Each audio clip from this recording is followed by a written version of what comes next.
बिस्मिल्लाहिर्रहमानिर्रहीम। सन्यासी बाबा उल्फत हुसैन की तरफों अस्सलाम वालेकुम। अज दसन लगा दमे दे बारे। बंदे कहते ने दमा दम नाल जांदा है, लेकिन मैं कहना कि रहिंदा ही नहीं। लेकिन जिस तरह मैं कहां उवें कर लो। दमे वाले बंदे नूं बलगम हुंदी है, साह फुल जांदा है, या कि थोड़ा जिहा चलदा फिरदा साह चढ़ जांदा है। उन्हां बंदियां वास्ते इह चुहारे दा मुरब्बा दसन लगा, लेकिन इन्होंने बना के इस्तेमाल जरूर कर लिया जे। दुआवां च याद करोगे, भजो नसो काम कार करो, साह नहीं चढ़ेगा, बलगम नहीं रहेगी, दमा नहीं रहेगा।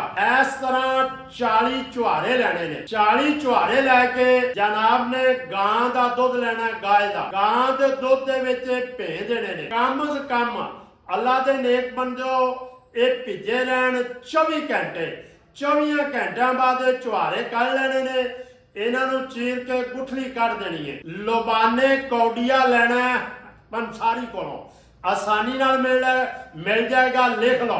लोबाने कौडिया लैके ये 40 चुहारियां दीयां गिटकां कढ़ के दे विच भर देना है। उपर धागा लपेट देना है। धागा लपेट के देसी घ्यो लेना है गां दा। ये उहदे विच 40 दे 40 चुहारे छड़ देने ने। मट्ठी मट्ठी अग ते इन्हां नूं भुन लेना है, लाल सुरख कर लेना है। जदों भुज जाण चुहारे बाहर कर लेने ने। इस तरह शहद लेना, छोटा माकी आधा किलो। ये चुहारे पकड़ने ने, शहद दे विच रख देने ने। कम से कम 20-25 दिन पै रहन।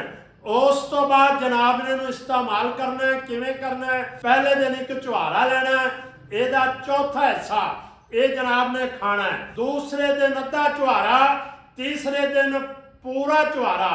इस तरह एक चुहारा रोज इस्तेमाल करना है 24 घंटे। इंशाल्लाह इस्तेमाल कर लोगे, ये दमे जैसी मर्द नहीं रहेगी, बलगम नहीं रहेगी, साह नहीं चढ़ेगा, सांस नहीं फुलेगा। अल्लाह ताला तुहानू सेहत देवे।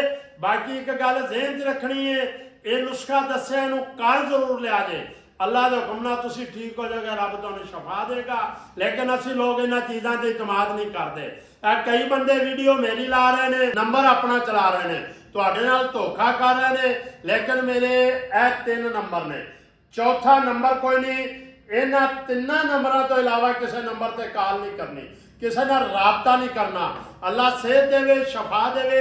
वीडियो नूं अल्लाह दे नेक बंदो लाइक कर दिया करो, ताकि शेयर करा करो, होर लोगों का फायदा हो जाए। अल्लाह।